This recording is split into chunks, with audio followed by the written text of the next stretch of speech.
Hi guys, स्वागत है आपका मेरे YouTube channel the easy study में। आज हम करने जा रहे हैं क्लास 9 की विज्ञान के विषय की कार्यपत्रक संख्या नंबर 6 यानी कि वर्कशीट नंबर 6। ये वर्कशीट हमारी 16 जुलाई के लिए रहने वाली है।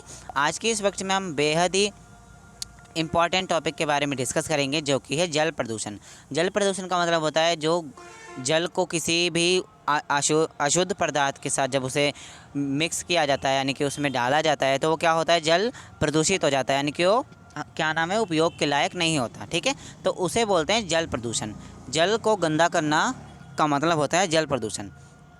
देखिए, जल एक महत्वपूर्ण प्राकृतिक संपदा है। प्राकृतिक संपदा का मतलब होता है जो हमें प्रकृति से मिली होती है। ठीक है, उसे हम प्राकृतिक संपदा कहते हैं। जल पृथ्वी पर उपलब्ध जल का केवल 1% जल हमारे पीने के लिए है। अब आप सोच के देखिए, यहाँ पर आपको पोस्टर में दिख रहा होगा 97% क्या है, सॉल्ट वाटर है यानी कि खारा पानी है।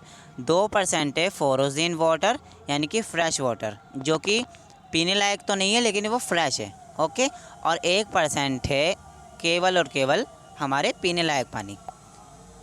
तो यानी कि आप इससे अंदाज़ा लगा सकते हैं कि हमारे लिए पानी कितना महत्व है, क्योंकि अगर पानी ही नहीं होगा तो जीवन नहीं होगा, है ना। ये आपने कहीं ना कहीं डायलॉग ये सुना होगा। चलिए अब देखते हैं कुछ इंपॉर्टेंट यहाँ पर हमें पॉइंट दे रखे हुए हैं। फिर हमें नीचे दिए हैं 4 क्वेश्चन आंसर्स, जिनको मैंने आपको ईजिली समझाने वाला हूँ। चलिए तो स्टार्ट करते हैं पढ़ना। तो देखिए बच्चों, लिखा है पहले पॉइंट में कि जल प्रदूषण आमतौर पर मानवीय गतिविधियों के कारण नदियों, झीलों, महासागरों या तालाबों जैसे जल निकायों का संदूषण है। ओके, क्या है जल प्रदूषण का आमतौर पर मानवीय जो गतिविधि होती है। ये देखिए यहाँ पर आपको दिखा रखा होगा, त्योहारों में मूर्तियाँ पानी में डाली जाती है। और ये देखिए यहाँ पर औद्योगिक का जो गंदा पानी होता है वो भी क्या नाम है, नदी में ही जाता है। घरेलू जो चीज़ें होती हैं वो भी क्या कर रहे हैं, अब लोग नदी में ही डाल रहे हैं जाके। मतलब जिनके घर के आसपास नदी है वो क्या करते हैं, नदी में जाके डाली जाते हैं। और कीटनाशक और उर्वरकों से भी, जैसे खेतों में अगर कहीं पे भी वो चीज़ डाली जाती हैं तो वो क्या होती है, ज़मीन में ही तो जाती है। तो इससे भी हमारा जल प्रदूषित होता है। ओके, इसके मुख्य कारण जल निकायों में तेल उद्योगों का सीवेज, अपशिष्ट जल और निपटान, पशु अपशिष्ट और कीटनाशक उर्वरकों का फैलाना है। क्या है इन सब का मतलब? इसका मतलब है कि जो तेलीय होता है, जो फैक्ट्री का गंदा पानी जो निकलता है, और जो कीटनाशक उर्वरक जो फैलाने पर ये सारी चीज़ें क्या होती है, जल प्रदूषण का कारण बनती है। चलिए अब देखते हैं कि सेकंड पॉइंट पे हमारे पास लिखा हुआ है कि जल प्रदूषण के पारिस्थितिक तंत्र पर विनाशकारी परिणाम हो सकते हैं। क्या हो सकते हैं? विनाशकारी परिणाम, यानी कि इससे बहुत सारे लोगों को नुकसान पहुंच सकता है अगर इस तरीके से रहा तो।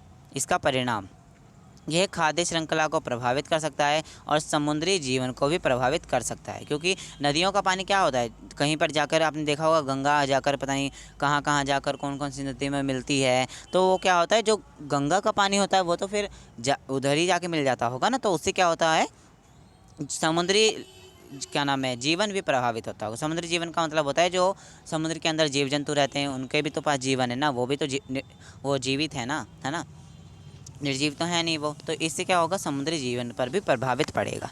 फिर प्रदूषित जल पीने से मनुष्य को क्या होगा, रोग के संपर्क में आ सकता है। अगर वो प्रदूषित जल पिएगा तो क्या होगा, रोग के संपर्क में आ सकता है, यानी कि वो बीमार पड़ सकता है ना। इसके बाद दे रखा है कि हम जल के निकायों में निर्वहन से पहले सीवेज का उपचार करके जल प्रदूषित पर नियंत्रण कर सकते हैं। कैसे कर सकते हैं? हम जल के निकाय निर्वहन से पहले सीवेज का उपचार करके। सीवेज का क्या मतलब होता है? सीवेज का मतलब होता है आरओ। हम क्या नाम है, पानी को क्या कर सकते हैं, आरओ कर अगर उसे करें तो हम क्या करते हैं, क्या हो सकता है, प्रदूषण पर नियंत्रण पर हो सकता है। ठीक है, फिर दे रखा है कि जल का पुनः उपयोग, कम उपयोग और पुनः चक्र जल से प्रदूषण को कम करने के लिए सहायक है। क्या क्या दे रखा है इसमें? पुनः उपयोग का मतलब होता है जो मान लीजिए जो पानी है, जो हमारे जैसे कि मान लीजिए कपड़े धोने का पानी बच गया, पिछली वर्कशीट में हमें आया था, इस तरीके का एक टॉपिक हमारे पास आया था। जैसे हमारे पास पानी बच गया ना कपड़े धोने का, तो हम क्या करते हैं, उससे कार धो सकते हैं, ऐसे करके हम पुनः उपयोग कर सकते हैं। और कम उपयोग करना। जैसे कि कई लोग क्या करते हैं, शावर लेते हैं और अगर एक बाल्टी से भी उनका काम चल जाए तो वो क्या करते हैं, 2-3 बाल्टी शावर से वो नहा लेते हैं। तो इससे क्या होता है हमारा पानी वेस्ट चला जाता है और ये क्या होता है, जल प्रदूषण का कारण बनता है। अगर ऐसा ही रहेगा तो क्या होगा, ये बहुत ही विनाशकारी साबित होगा। फिर दे रखा है कि साथ ही वाटर हाइथिंग्स हाइसिंथ जैसे पौधे जहरीले रासायनिक को अवशोषित कर सकते हैं और प्रदूषण जल को कम कर सकते हैं। यानी कि जो वाइट हैंसिंग जैसे पौधे, वाइट वाटर हेस्टिंग जो पौधे होते हैं वो क्या करते हैं, जो रासायनिक चीज़ें होती हैं जो उनको वो अवशोषित कर लेते हैं। तो इन पौधों को भी हमें लगाना चाहिए, ये हमें बताया गया है। चलिए अब स्वयं को जांचें कि कुछ क्वेश्चन आंसर्स कर लेते हैं जिनसे हम मेक श्योर हो जाते हैं कि हमने ये वर्कशीट बहुत ही अच्छी तरीके से पढ़ी है और समझी है। तो चलिए देखते हैं। फर्स्ट क्वेश्चन दे रखा है हमें कि नीचे दिए गए चित्र को देखिए और उनमें से 3 चीज़ों की मुख्य सूची बनाइए जो जल प्रदूषण का कारण बनती है।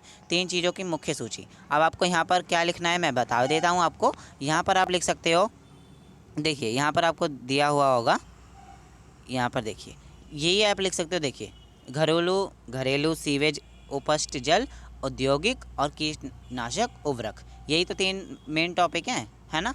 तो आप ये 3 चीज़ें पॉइंट टू पॉइंट इस तरीके से लिख लीजिएगा। ओके, चलिए आप देखते हैं सेकंड क्वेश्चन। जल संरक्षण पर एक स्लोगन बनाइए। स्लोगन का मतलब होता है एक नारा, जैसे जल ही जीवन है और हम जल को बचाएंगे, देश में खुशहाली लाएंगे। ऐसे आप कुछ भी बना सकते हो, जैसे कि मैंने आपको अभी 2 बताए, इनमें से भी आप कोई चीज़ लिख सकते हो, आपके लिए ईजी रहेगा। ओके, चलिए अब देखते हैं तीसरा क्वेश्चन में दे रखा है जल प्रदूषण पर एक पोस्टर आपको बनाना है।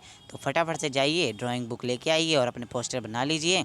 आप कैसा भी बना सकते हैं, या तो ये वाला पोस्टर भी आप यहाँ पर बना सकते हैं, अच्छा लग रहा है वैसे ये देखने पर। ओके, चलिए अब फोर्थ क्वेश्चन का हमें आंसर देखना है, तो हम फोर्थ क्वेश्चन का आंसर यहाँ पर देख लेते हैं। मैंने आपके लिए टाइप करके रखा हुआ है। यहाँ पर दिया है कि जल प्रदूषण नियंत्रण करने के लिए आपको 3 सुझाव देने। तो चलिए देखते हैं ये 3 सुझाव क्या क्या हो सकते हैं। तो देखिए जल संरक्षण के हमें यहाँ 3 सुझाव मैंने लिख रखे हैं। यहाँ पर है कि पहला है कि हर नागरिक का शावर की जगह बाल्टी में पानी भरकर स्नान करना चाहिए और शेविंग करते समय नल को बंद रखना चाहिए और बर्तन धुलते समय नल के स्थान पर टब का प्रयोग करना चाहिए। कई लोग नल का प्रयोग करते हैं तो उससे क्या होता है, ज़्यादा पानी हमारा वेस्ट होता है। सो आई मेक श्योर कि आपको ये पूरी वर्कशीट समझ में आ गई होगी। और अगर आपने चैनल सब्सक्राइब नहीं किया है तो आप चैनल सब्सक्राइब कर लीजिएगा, ताकि आपको डेली वर्कशीट के नोटिफिकेशन मिलते रहें और आपको कहीं भी ढूंढना ना पड़े। ओके बच्चों, तो आई होप आपको ये वर्कशीट समझ में आ गई होगी। आज के लिए इतना ही, मिलते हैं अगली वर्कशीट में जिसमें हम एक नए टॉपिक को बहुत इजीली डिस्कस करेंगे। अगर आपको मेरा पढ़ाने का तरीका अच्छा लगता है तो इस वीडियो को लाइक कीजिए, अपने स्कूल ग्रुप में और अपने क्लासमेट के साथ शेयर कीजिए। थैंक यू बच्चों।